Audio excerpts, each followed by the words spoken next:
ready. Hi, I'm Dayton Mayor Nan Whaley. We wanted to provide an opportunity for you to ask any questions.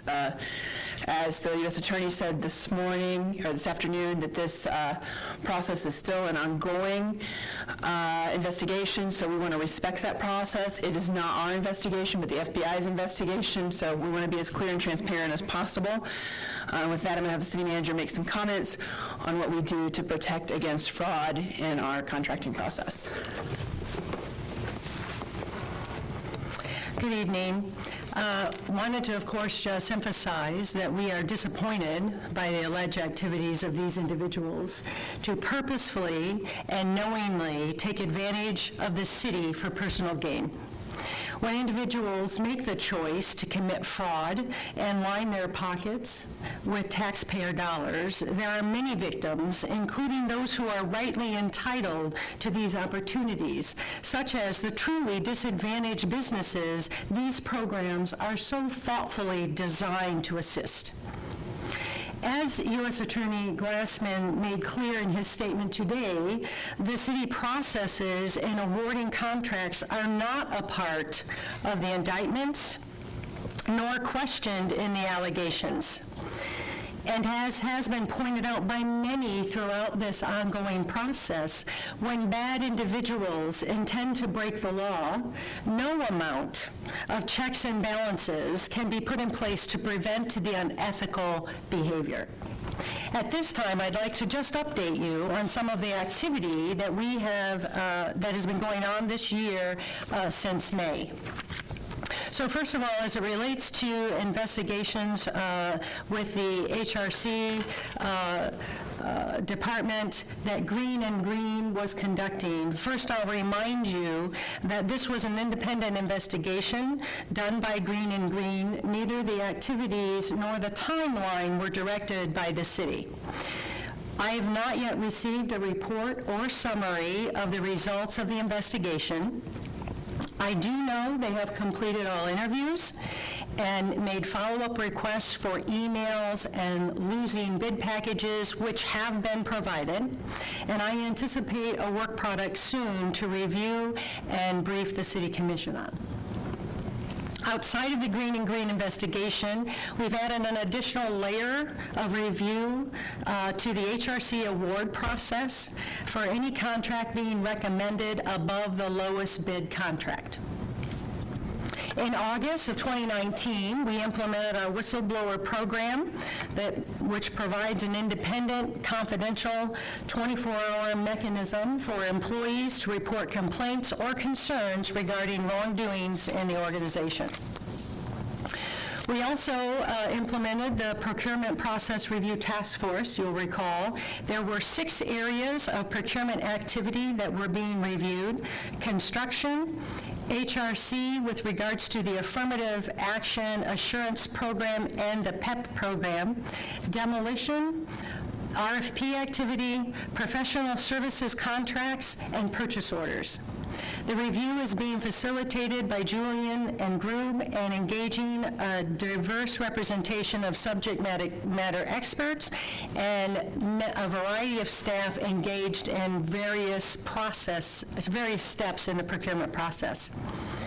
And that task force is actually identifying a detailed process flow, identifying areas of risk, and providing recommendations to mitigate those risks and strengthen oversight and compliance activity. It is tracking as anticipated to be done by the end of the year, so I am hopeful by the end of the year I'll have that full report of those 6 procurement areas. And at this time, I guess we'll turn it over for questions.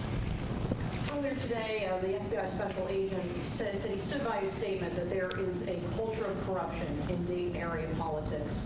He said that this is indicative of a larger problem that he says needs to be addressed. What's your response to that?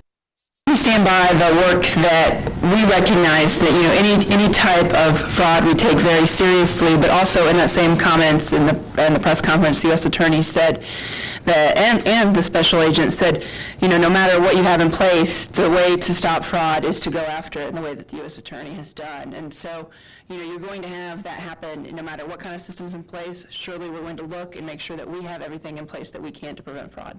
Do you believe that the things you've changed in your system actually would be able to weed out the kinds of things that they say Green Star and Roush? We've just seen the indictment, so we have to respect the process and really don't know any of the details past the way that's been put in.